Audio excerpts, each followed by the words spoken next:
Susan B. Anthony, Elizabeth Cady Stanton, Lucretia Mott's Ida B. Wells Barnett. These are names every elementary school student has heard at least one time or another. It's stuff of legend how these fearless crusaders fought long and hard for women's suffrage. And yes, to be sure, the ratification of the 19th Amendment was a major milestone for women everywhere. But I think it would be a little foolish to say that the passage of the amendment wasn't at all detrimental. Historically speaking, the women's movement can be divided into three sections, three waves, if you will.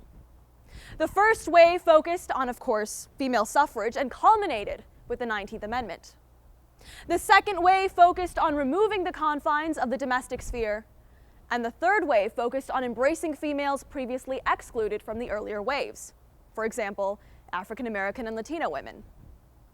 Now let's examine the time frames for each of these separate periods. The first wave is said to have begun with the Seneca Falls Convention in 1848. This wave ended when the 19th Amendment was ratified in 1920. The second wave began when Betty Friedan published her famous The Feminine Mystique in 1963. This wave ended in the early 1980s. Now the final wave began in the early 1990s when Rebecca Walker published a famous essay first coining the term third wave feminism.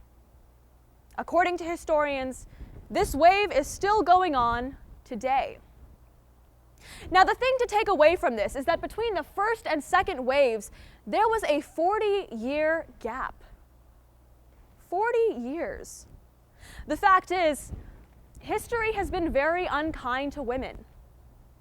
Cultures all over the world have deemed us inferior beings, and you can't expect to erase thousands of years of tradition in less than a century. I believe the problem with the 19th Amendment was that it allowed women to rest on their laurels. It became a symbol, and sometimes symbols can become so large or so grand that they overshadow the original goals of a movement. This was why we saw such a sharp drop of participation in the women's movement following the amendment's ratification.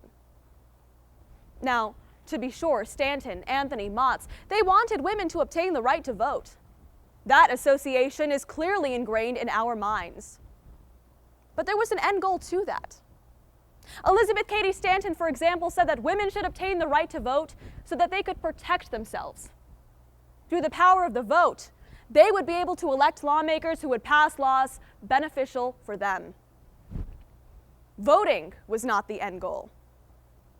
Equality was. Now today, despite the immense progress that we have made, women are still not entirely equal.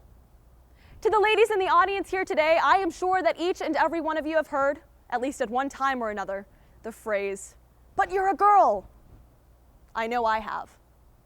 We must continue to fight for a society in which every citizen is treated equally and treated fairly.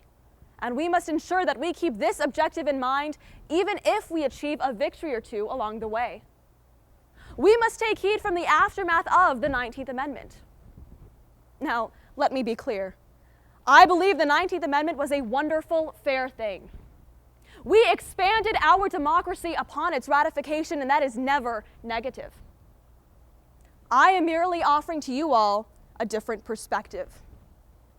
It is my hope, then, that the next time you hear the names Susan B. Anthony, Elizabeth Cady Stanton, Lucretia Mott's, Ida B. Wells Barnett, that you associate these names not just with the suffragist movement and the ratification of the 19th Amendment, but with the feminist movement as a whole and the continued fight for an equal and better society. Thank you.